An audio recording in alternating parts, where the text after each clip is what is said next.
Hello, hi, ఎవరు? ఏంటంటే విషయం, కొన్ని విషయాలు ఒక్కొక్కసారి అర్థం కావన్నమాట. ఇక్కడ జరుగుతుంది ఒకటైతే మనుషులు అనుకునేది ఒకటి. ఒకసారి వద్దు అని మళ్ళీ ఆశించాను అంటే దాంట్లో ఏదో మ్యాజిక్ ఉంటుందంట, ఏదో ఉంటుందంట. ఏముంటుంది? ఏముండదు. ఏదైనా ఔదార్యమే. ఎదుటి వాళ్ళ ఔదార్యం, అభిమానం, అంతే.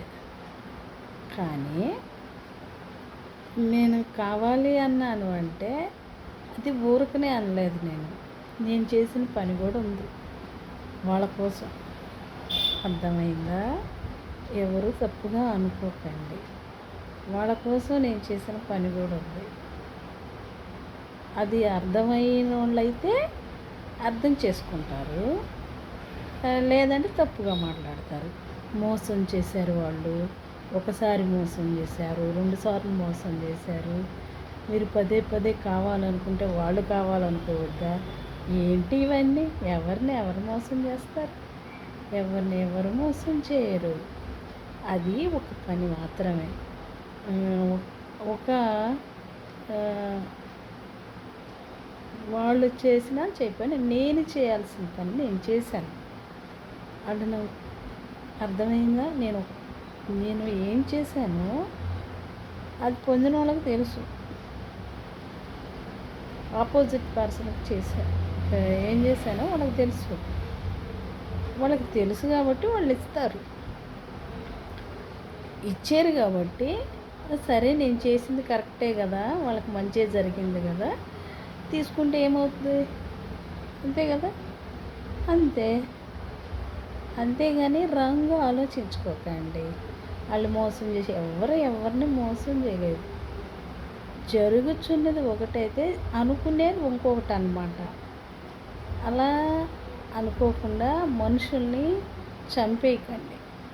అర్థం తెలియదు, ఏం జరుగుతుందో తెలీదు, ఏమైందో తెలీదు. మనుషుల్ని ఒక చెడ్డ మనుషుల్లాగా, ఒక క్రూరమైన మనుషుల్లాగా, ఎదుటి మనుషుల్ని చంపేసే మనుషుల్లాగా అనుకుంటే ఎలాగా? ఎందుకు చంపేస్తారు? ఎందుకు మోసాలు చేస్తారు? ఎందుకు ఇచ్చేస్తారు చెప్పండి? ఎక్కడోళ్ళు అక్కడ ఉన్నప్పుడు మోసాలు ఎలా జరుగుతాయి? ఎలా జరుగుతాయి మోసాలు? ఈ ఫోన్ ట్రాపింగ్ ద్వారా ఎవరైనా కానీ నా నెంబర్ ట్రాప్ చేసి తీసుకున్నారు కొంతమంది. ఎవరు తీసుకున్నారా, నా నెంబర్ ఎలా ట్రాప్ చేశారా, ఎలా పొందారా అన్నది నాకు తెలియదు. వాళ్ళకే నష్టం జరిగిద్ది అలా ట్రాప్ చేసి తీసుకున్న వాళ్ళకి. అంతే తప్ప ఇక్కడ ఎవరిని మోసం చేయాలి. అభిమానం మాత్రమే మిగిలింది. అది ఎక్కడికి పోదు. మంచి చేస్తే ఒక మనిషి బాగు కోరి, ఒక మనిషి మంచి కోరి, ఒక ఫ్యామిలీ, ఒక స్టేటస్ కలిగిన ఫ్యామిలీ మంచి కోరి, ఒక ఆశించి ఏది నేను చేయాల, మంచి జరగాలని మాత్రమే చేశా, జరిగిందంతే. మంచి జరగాలని మాత్రమే చేశా, జరిగిందంతే. అంతేగాని ఇక్కడ మోసాలు, అబద్ధాలు, ఇక్కడ ఎక్కడ చెప్పుకోవటాలు, వాళ్ళ మీద వీళ్ళకి చెప్పటాలు ఇక్కడ ఏమీ జరగలేదు. అంతా రాంగుగా అనుకుంటున్నారు మీరు. ఇక జరిగింది వేరు, అనుకునేది వేరు.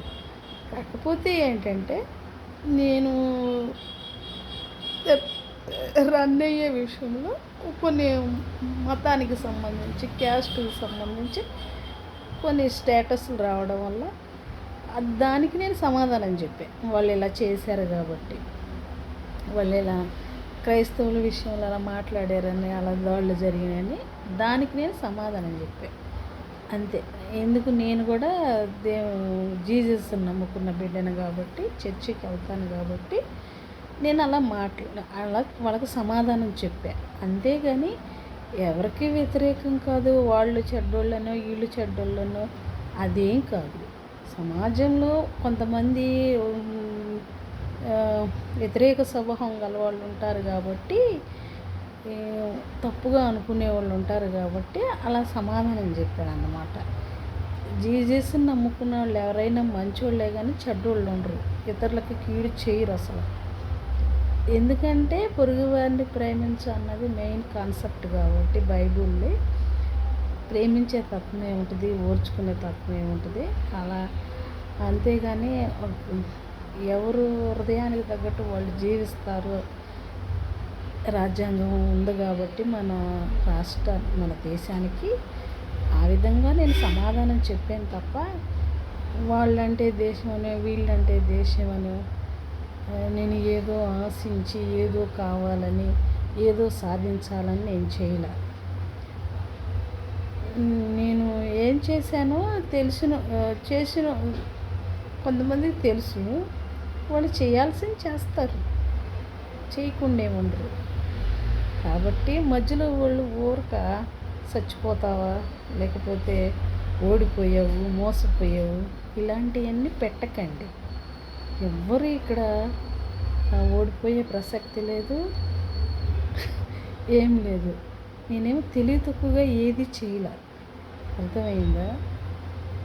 ఒక మనుషులు బాగు కోరి ఒక మనిషి యొక్క రాష్ట్రానికి ఉపయోగపడే విధంగానే నేను సలహాలు ఇచ్చాను తప్ప ప్రజలకు ఉపయోగపడే విధంగా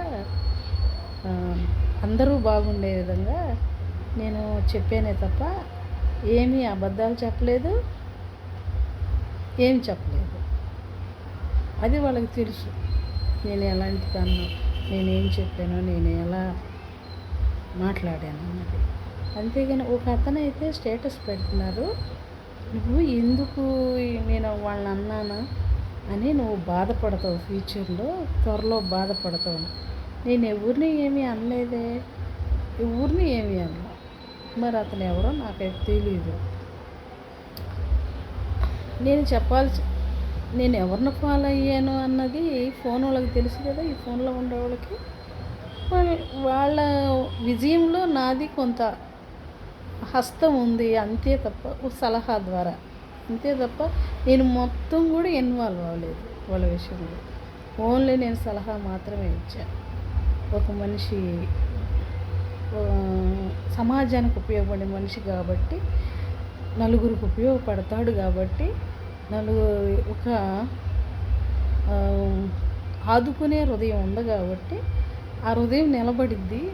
ఏదన్నా కొంచెం సలహా ఇస్తే, మన సలహా ఏదన్నా ఉపయోగపడితే అనే ఉద్దేశమే తప్ప దురుద్దేశం అయితే ఏమీ లేదు. ఎవరి మీద ఎలాంటి ఆలోచనలు నాకు ఉండవు అసలు. అర్థమైందా? అది ఎవరికైనా మంచి చేయాలని ఉంటే, ఎవరికైనా మంచి మనసు ఉంటే, ఎవరైనా ఇన్వాల్వ్ అయ్యి వాళ్ళు ఇస్తామన్నారే తప్ప దురుద్దేశం అయితే కాదు. ఎవరిదైనా మంచి హృదయం, మంచి మనసుతోనే వాళ్ళు ఆదుకుంటామన్నారు తప్ప, ఇస్తామన్నారు కానీ రాంగ్ డెసిషన్ మాత్రం కాదు.